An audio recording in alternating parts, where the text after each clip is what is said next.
या काळातले जे काही वारे जोराने वाहत आहेत, ज्या वाऱ्यामुळं ढगांची जी काही थांबण्याची पद्धत आहे, ही खूप कमी आपल्याला पाहायला मिळाली आहे.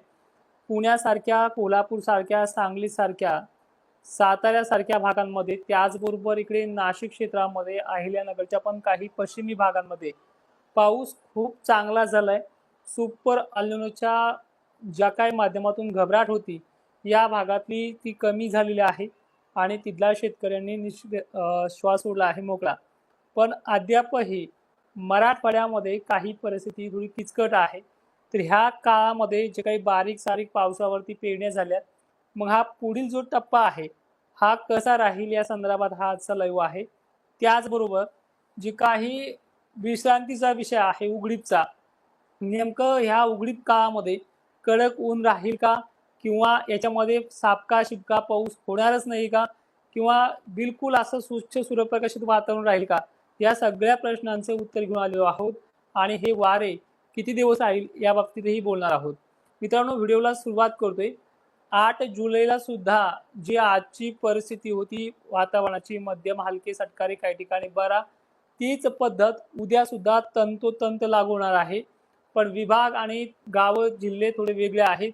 सर्वदूरची व्याप्ती नाहीये, पण मराठवाड्यामध्ये उद्या सुद्धा आजच्या तुलनेमध्ये जे पावसाचे फटकारे होते, ज्या पद्धतीनं रिमझिम, दमदार, हलक्या सरी, ह्या उद्या सुद्धा मराठवाड्यातल्या एकंदरीत सर्व जिल्ह्यांमध्ये कोसळणार आहेत. 2 तासासाठी, 3 तासासाठी किंवा अर्ध्या 1 घंट्यासाठी ही पद्धत लागू होणारच आहे.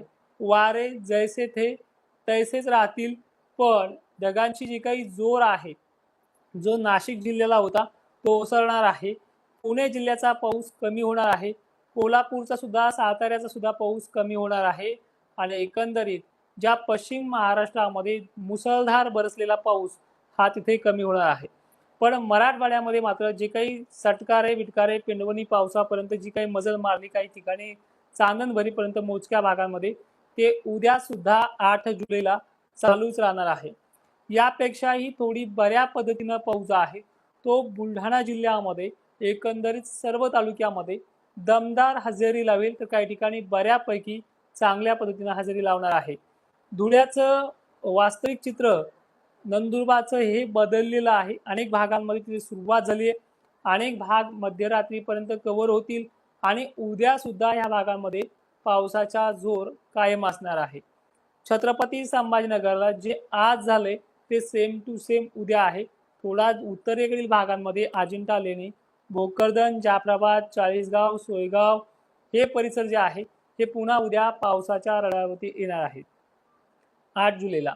त्यानंतर चिखली, मेहकर, खामगाव, याचबरोबर आमरापूर परिसराच्याही उत्तरेकडील भागांना, त्याचबरोबर मलकापूर परिसराला, जळगावच्या एकंदरीत सर्व तालुक्याला झडी ते जोरदार सटकऱ्यांचा वर्षाव होण्याची शक्यता आहे. अमरावती, वाशिम जिल्हा सुद्धा या पावसाच्या रडावरती आहे.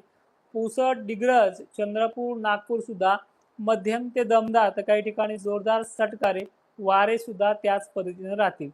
त्यानंतर गोंदिया, चंद्रपूरला सुद्धा ही परिस्थिती आहे. 8 जुलैला सुद्धा महाराष्ट्रामध्ये फक्त पुणे वगैरेचा पाऊस वगळता पूर्वेकडे पावसाची थोडी चाल उद्याच्या दिवस बऱ्यापैकी राहणार आहे, म्हणजे 8 जुलैला. त्यानंतर 9 जुलैची परिस्थिती आपण पाहूयाच. पण 8 जुलैच्या मध्यरात्रीपर्यंत चंद्रपूर, हिंगणघाट या भागांमध्ये पूर्वेकडच्या वाऱ्याने आणलेल्या ढगांची गर्दी इथे संध्याकाळपर्यंत जमा होईल. त्यामुळे पूर्व विदर्भाला आणि विदर्भाच्या बऱ्याच भागांमध्ये उद्याच्या दिवस वापसामोड करणारा पाऊस असणार आहे. परभणी जिल्हा, नांदेड, हिंगोली, पुसद या भागांना सुद्धा उद्या दमदार हजेरी कायम आहे, ज्यामध्ये बऱ्यापैकी ओल राहू शकते टिकून पुढील 5-6 दिवसाच्या गॅपसाठी. त्यानंतर बीड जिल्ह्याला जी पद्धत कालही होती, परवाही आहे, याच पटीने पण थोडासा काहीतरी बदल काही गावांना घेऊन येणार आहे. या पद्धतीचा पाऊस उद्या सुद्धा आहे. एकंदरीत आता 9 जुलैचं चित्र कसं राहिले पाहूयात. पूर्णपणे चांगल्या क्षमतेने नाशिक जिल्ह्याचा जवळपास 95% पाऊस हा उघडतो आहे. यामध्ये धुळ्याचा पण समावेश आहे. अहिल्यानगर, छत्रपती संभाजीनगरचा पाऊस देखील खूप कमी होतोय. पुणे, सातारा, कोल्हापूर देखील पाऊस नॉर्मल होऊन जाईल, हलक्या वगैरे सरी जातील. परभणी, नांदेड परिसरामध्ये, अहिल्यानगर, जालन्यामध्ये सुद्धा 8 तारखेचा सुद्धा जालन्यामध्ये फटकारे बिटकारे आणणारे आहेत. ज्या 9 तारखेला तुरळक ठिकाणी नागपूर, चंद्रपूर, गोंदिया इथेच काहीतरी फटकारे पडतील आणि महाराष्ट्रामधला 9 तारखेपासून बिलकुल नॉर्मल होते. ढगांची गर्दी, हलक्या सरी ह्या मात्र ठिकठिकाणी होत राहतील. मोठा पाऊस नाहीये. 10 जुलैला वातावरण हे पूर्णपणे मोकळं होऊन जाईल. म्हणजे याच्यामध्ये आभाळ, ढग या पद्धतीनं चालूच राहणार आहे. कोकणातला पाऊस पुन्हा ऍक्टिव्हेट होणार आहे 10 जुलैला. कोकणाच्या बरोबरच दक्षिण भागाला सुद्धा ही पद्धत आहे. मी काही कमेंट घेणार आहे, थोडंसं थांबा.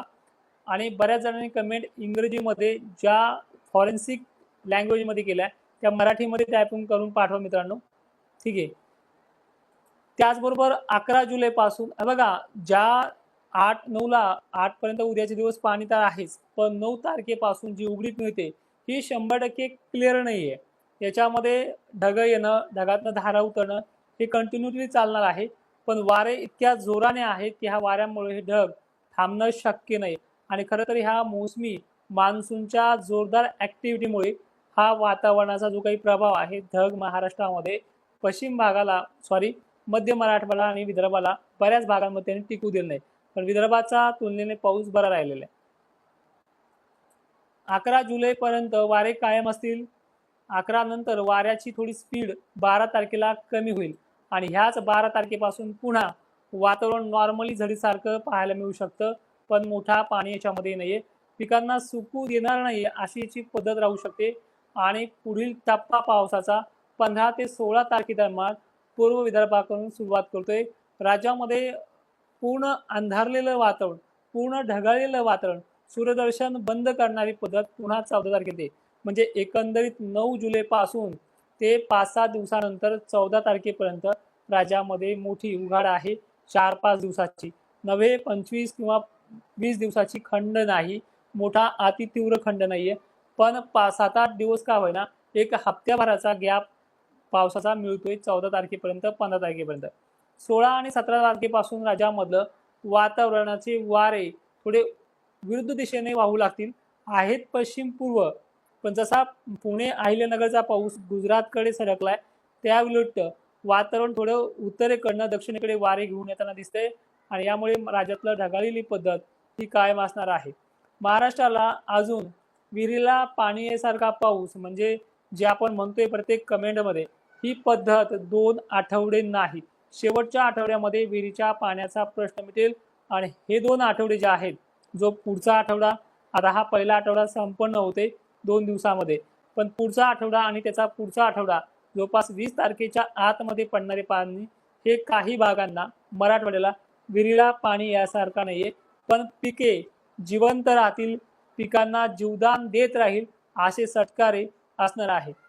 गेल्या वर्षीच्या जुलैच्या तुलनेमध्ये ह्यावेळेस ढगाळलेली परिस्थिती आणि वातावरणातलं टेम्परेचर नॉर्मली वर्कआउट करणार आहे. मोठी घाबरण्याची सिस्टम नाहीये. आणि यंदाचा जुलै तर कोरडाच गेलाय, जून तर कोरडाच गेलाय बऱ्याच ठिकाणी. जून आपल्यामध्ये जवळपास पाहिलं 3 आठवडे कोरडे गेले, शेवटच्या आठवड्यामध्ये पाऊस सुरू झालाय. आणि जुलै सुद्धा हा पहिला आठवडा दमदार का होईना पाऊस राहिलाय. 2 आठवडे नॉर्मली मध्यम पाऊस असणार आहे, पुढचा आठवडा गॅप आहे. पण तिसऱ्या आठवड्यामध्ये, शेवटच्या आठवड्यामध्ये विहिरीला पाणी येण्याची पद्धत असा मान्सून गेल्या वर्षीच्या सारखाच बरसणार आहे. आणि जवळपास महाराष्ट्रामध्ये आतापर्यंत कामापुरता पाऊस झालाय, पेरणीपुरता पाऊस झाला काही भागांना तोही नाहीये. 10-5% भाग जर बघितला तर पुढची पद्धत जी आहे मान्सूनची ती बळकट आहे. काळजी करण्यासाठी सिस्टम नाही. आणि एक महत्त्वाचं सांगतोय, महाराष्ट्रात याही आठवड्यामध्ये मोठ्या आभाळाच्या फळ्या निघणार आहेत. पण सर्व शेतकऱ्यांना एक विनंती आहे, ज्या भागातल्या पेरण्या अद्यापही झाल्या नाही त्यावरती शासकीय यंत्रणेकडनं कृत्रिम पावसाची मागणी आवर्जून करा. आपण जो खाजगी प्रयोग करतो तो वाऱ्यामध्ये दमदार नाही राहत, त्याला टेम्परेचर आणि उष्णतेची आवश्यकता राहते. किमान वारे तरी थांबले पाहिजे, जेणेकरून आपण सोडियम क्लोराईडचा जो काही फवारा करतो धुपणाच्या माध्यमातून तो ढगांपुरते ह्या वाऱ्यामध्ये पोहोचणं शक्य नाहीये. अनेक जणांच्या माध्यमातून आपल्याला कृत्रिम पावसाच्या प्रयोगाच्या कमेंट येत असतात, पण या वाऱ्यामध्ये तो प्रयोग यशस्वी नाही. आता तुम्ही म्हणाल वारे थांबले तर मग एरवी पाऊस येणार आहे. तर मागच्या वेळेस सुद्धा गरमीच्या लेवलमध्ये बऱ्याचशा भागांना अवर्षणग्रस्त प्रणाली विकसित झाली, तिथे जो पाऊस पडला नाही, पर्जन्य छायेच्या भागामध्ये राहिला. अशा शेतकऱ्यांनी काही ठिकाणी कमी ओलीवरती पेरण्या केल्यात. पण तरी सुद्धा ह्या 1-2 आठवड्यामध्ये सापका शिपका पाऊस येणार आहे आणि शेवटच्या आठवड्यामध्ये विहिरीच्या पाण्याचा प्रश्न मिटेल असा पद्धतीचा पावसाळा सुरू होणार आहे. मित्रांनो, व्हिडिओमध्ये इथेच थांबतो. जे काही प्रश्न असतील कमेंट करून ठेवा. उद्याच्या लाईव्हमध्ये ते घेण्याचा प्रयत्न करेल. जय शिवराय. धन्यवाद.